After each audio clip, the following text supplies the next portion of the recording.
9:34, welcome back to Ask the Expert on CTV Morning Live. And Brenda Hollingsworth is a personal injury lawyer with Auger Hollingsworth in with us today. That's how you can get a hold of her through us right now to put your questions to her.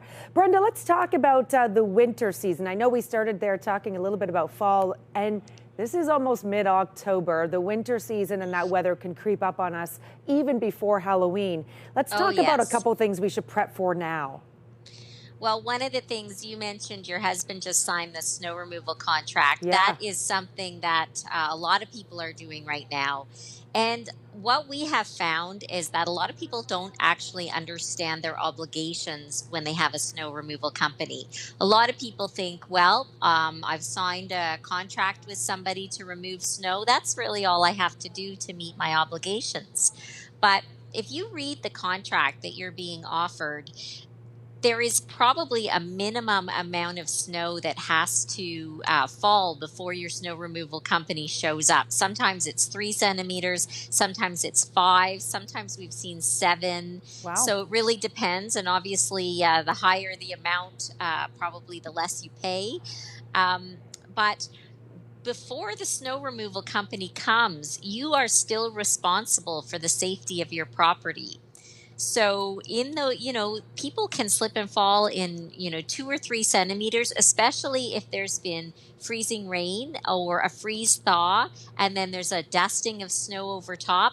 That might not trigger your snow removal company, but it might still result in somebody falling on your property. So you want to look at your contract, figure out what's the gap between weather and when they're going to show up, and what do I need to do as the homeowner?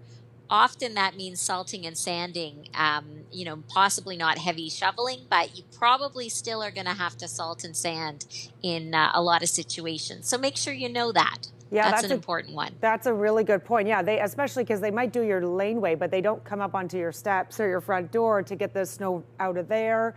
And, like you say, the salting and the sanding in that area. Let's talk about our cars, too, because we have to get our cars ready for when that sudden first snowfall arrives.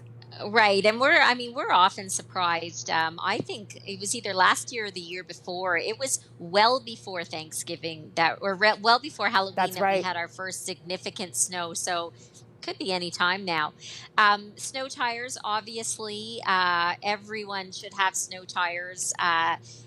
There is no question, especially if you've got a lighter vehicle. In the winter, the accidents that we see that are because of somebody losing control, almost always that car did not have snow tires on.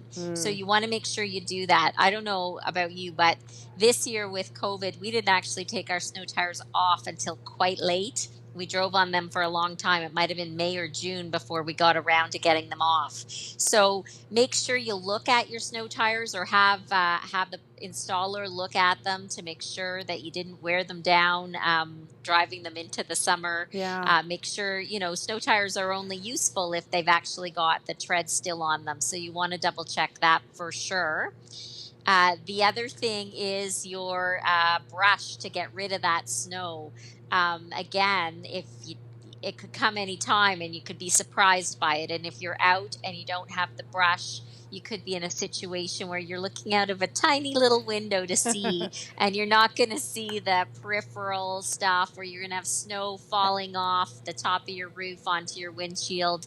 I mean, I'm pretty short, so I often use a broom, like a push broom, to get that snow off so that I can drive without worrying about suddenly being blinded by a big whack of snow. Yeah, so those are things to think about. Yeah, not removing that snow is actually against the law as well. You could also be looking at getting stopped by police and getting a fine for that, a ticket. Right. Yeah, no, that happens all the time. And they do blitzes, and that's one thing. I mean, a ticket is one thing, but knowing that you've injured someone is, you can pay $300 or whatever the ticket is. Most people can. Yeah. But, I've